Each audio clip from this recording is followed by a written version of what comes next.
Hello, hello, hello, and welcome back to another edition of Fan Talk, your favorite podcast by your favorite fan. That is me, Kyle Brinchley, in the house on this Wednesday.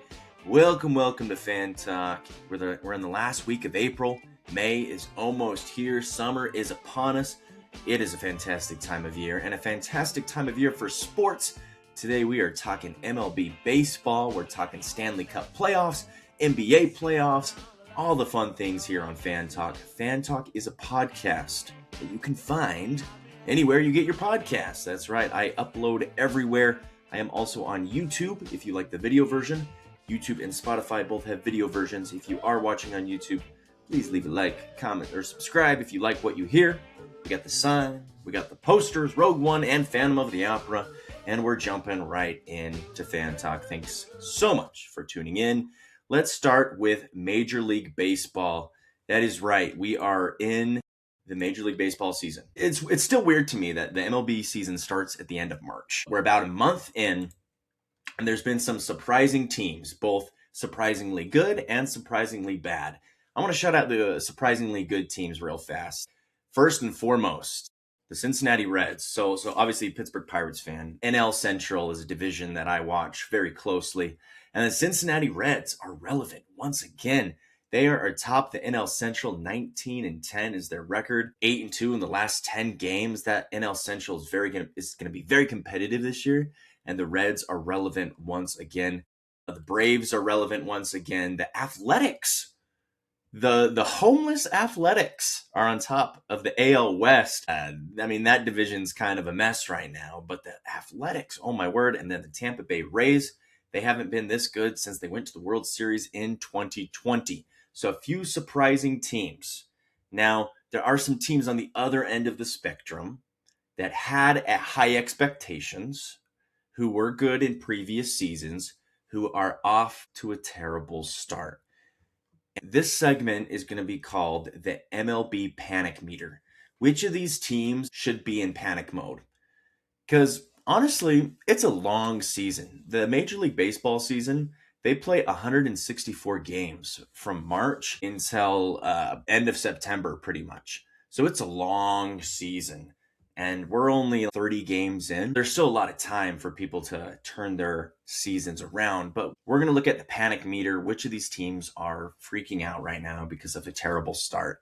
Let's start with the Seattle Mariners. The Seattle Mariners, of course, making the postseason last year for the first time in a couple years, and the fans loved it. Seattle's an amazing city, an amazing sports city, but they are off to a not-so-good start. They have won a couple games here in the last week to boost their hopes, but they started 4-9. Currently, they're 15-16 with a losing record. They did just sweep the Cardinals, which does help, but they're just not hitting the ball as they once did. You know, you got Big Dumper Cal Raleigh, you got Julio Rodriguez, you got Josh Naylor. These guys started off slow, and the Mariners know this very well. If you don't score runs in baseball, you don't win games. That's how you win games, is scoring more runs than the other team. So the Mariners off to a slow start. I think their panic meter, if I were to give them a score, it's not in the red. Right? If we were to have yellow, orange, and red, yellow being the moderate, orange being danger zone, and red being alarms bursting, I think the Mariners are in the yellow. I think they can turn their season around. They got the pieces, and I think it's just a slow start. So Mariners in the yellow. Kansas City Royals. Now the Royals are an interesting team because they've kind of been at the bottom the last couple of years. They've built their way up, and finally when they get expectations, they're failing to meet those expectations. Kansas City Royals currently the bottom of the AL Central with a 12-17 record, but they're on a 4-game winning streak. So before that, they were 8-17, one of the worst records in baseball. I think they're also in the yellow. Similar to the Mariners, their offense is just off to a slow start, and typically you can fix these things. If you have good players who are just in a slump, you can fix those things. And I think the Royals have enough that they can fix it. It'll be interesting to see what they ultimately do. I don't watch a ton of Kansas City Royals games, so if you guys are more in the know about the Kansas City Royals and what's going on, let me know down below, checking in if you're a Kansas City Royals fan. Now, those are the yellow teams. Let's move into some of the oranges and the reds. The Toronto Blue Jays, of course, went to the World Series last year, went toe-to-toe with the Los Angeles Dodgers, but ultimately came up short. They're having a very slow start to their season. They are 13-16, and they're the defending AL pennant champions. Their offense was so good last year. What's going on, right? Well, they're pretty banged up, I should say. They're pretty injured. And it's hard in baseball because so many injuries can happen in baseball. A lot of the injuries happen on the pitching side. If you lose one of your aces to like a Tommy John surgery type injury and they're gone the whole year, that's heartbreaking. But if you lose a couple of your hitters and you have to switch up the rotation, then yeah, it can be off to a rocky start.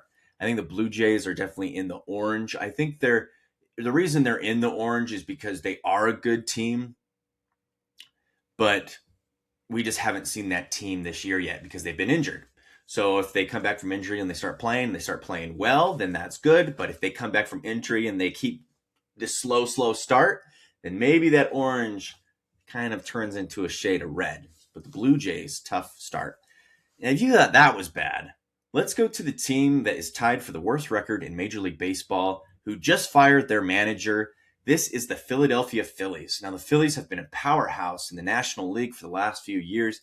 They have the big names like Kyle Schwarber, Bryce Harper. They are just not doing anything. Their pitching staff has totally been shaken up.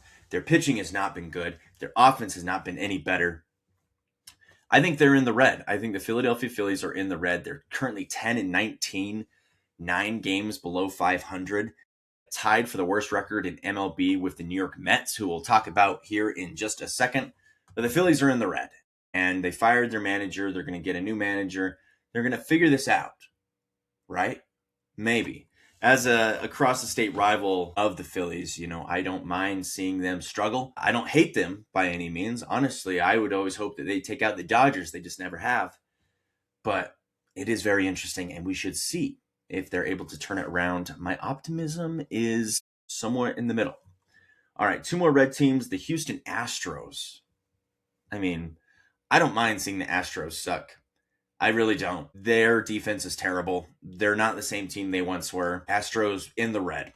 Houston, we have a problem. We are 11-19, and nobody cares. All right, the New York Mets have the worst offense in Major League Baseball, which is hilarious because they literally spent more money on this team than you and I will ever see in our lifetimes, than everyone listening right now will see in our lifetimes. They dropped millions of dollars to build this roster. Juan Soto, Francisco Alvarez, Bo Bichette. They went and got out all these guys, all for them to start 10-19. And they go 3-7 in their last 10 games. They are very much in the red. Marcus Semien. I mean, they just added a bunch of guys who just haven't showed up. They just haven't showed up. Devin Williams, their closer, is struggling. Like, I could just go on and on. Luis Robert Jr., can he stay healthy? I can just go on and on. But the Mets are in deep trouble. Do I feel sorry for them? It's hard for me to feel sorry for a New York team, especially one like the Mets, who boasted themselves on their ability to out New York the Yankees, and yet the Yankees are still really good, and the Mets are in shambles. Mets in the red. Oh, and I forgot, there's one more team. How can we forget the Boston Red Sox? Now, the Boston Red Sox currently 12-18. They got rid of their coach. They got rid of Alex Cora as their manager and 5 members. They cleaned house. They got rid of everybody. And, they had a good season last year. They really turned it around last year and had a lot of people believing that the Red Sox were relevant again. Of course, they won the World Series in 2018, but since then just have not been living up to that iconic franchise known as the Red Sox. And Boston's a prideful city. Have you ever been to Boston?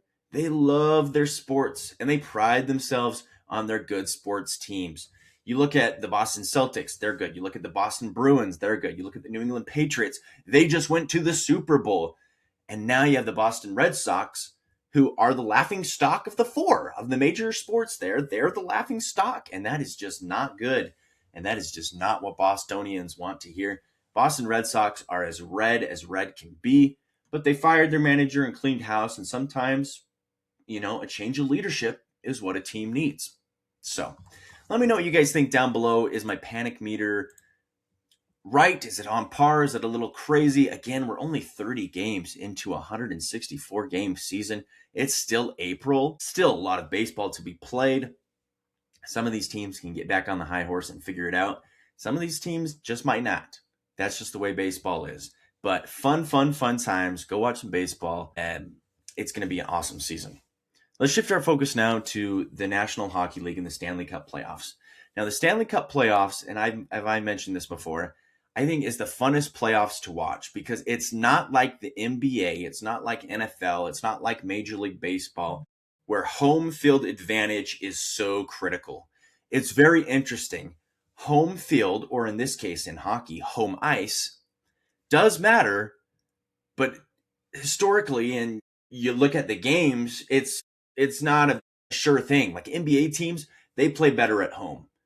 NFL teams, they play better at home. Major League Baseball, they play better at home. But National Hockey League, it's totally different. Every night, it's up for grabs.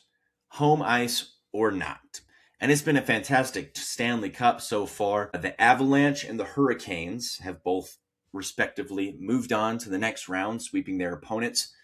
Some interesting series to keep an eye on. All the series are really competitive. Those were the only two series that weren't competitive. All the rest are really competitive. Let's start with the Utah Mammoth and the Las Vegas Golden Knights. Of course, being from Utah, the Utah Mammoth coming into town, everybody is loving the Mammoth. And that first home game for the Utah Mammoth was absolutely bonkers. The crowd was going nuts. The atmosphere was awesome. The team showed up and got the win. Last game, same thing, except for they got off to a slow start. Vegas goes up 3-0. Mammoth come back, take the lead 4-3, but then the Golden Knights score, send it to overtime, and then score in overtime. Game 5 tonight in Las Vegas. I'm filming this on Wednesday, of course. Pivotal Game 5. Winner of this game probably wins the series. Oilers Ducks is phenomenal. The Oilers got a big win last night. Can they push the series to a Game 7? Bruins Sabres, that's been a fun series. Bruins stay alive, get the win. They'll go back to Boston Game 6 to try to force a Game 7. And Penguins Flyers. Now, I'm a Pittsburgh Pirates fan, but I'm not a Pittsburgh Penguins fan. I have a coworker who's a big Flyers fan. Here's the Battle of Pennsylvania, right? Philadelphia went up 3-0. Penguins have won the last 2. Game 6 tonight, win or go home. It's back in Philadelphia. Can the Penguins force a Game 7? That's another fantastic game. Every single moment of the Stanley Cup playoffs is just so intriguing, so enticing. If you have not watched it, go watch it. Especially if you're from Utah and you're listening to this and you have not watched a Mammoth game, go watch Mammoth playoff hockey. Let's take a quick peek at the NBA as well. Similar thing, there were some not so competitive series. The Oklahoma City Thunder swept the Phoenix Suns, and the San Antonio Spurs beat the Trailblazers in 5. There are some other series that are a little more competitive, a little more interesting. The Sixers, we're talking about Philadelphia a lot today here on the podcast. The Philadelphia 76ers won last night to force a Game 6 against the Celtics. The Pistons, the number 1 seed, the Detroit Pistons, are down 3-1 to the number 8 seed Orlando Magic. Game 5 tonight. Can the Magic send the number 1 seed home packing? Hawks, Knicks, Cavaliers, Raptors are locked up. And Timberwolves and Nuggets, Lakers, Rockets, they're locked up in a pretty tight series as well. Lakers can send the Rockets home tonight. Can the Rockets bounce back? They probably won't have Kevin Durant. Winner of this series gets the Thunder. That's a tough draw. There's your little playoff update for the NBA and NHL. Go watch some playoffs. Go watch a game. It is totally different than the regular season. It is phenomenal. It is fun. It is a good product, especially the Stanley Cup playoffs. I've been a hockey fan, but this year I'm really leaning into the Stanley Cup playoffs. It is a lot more interesting than you may think. Give it a chance. Thank you guys so much for tuning into the podcast today. That is all I have for you. Take care. I'll see you guys around, and I'll see you guys next week for another edition of Fan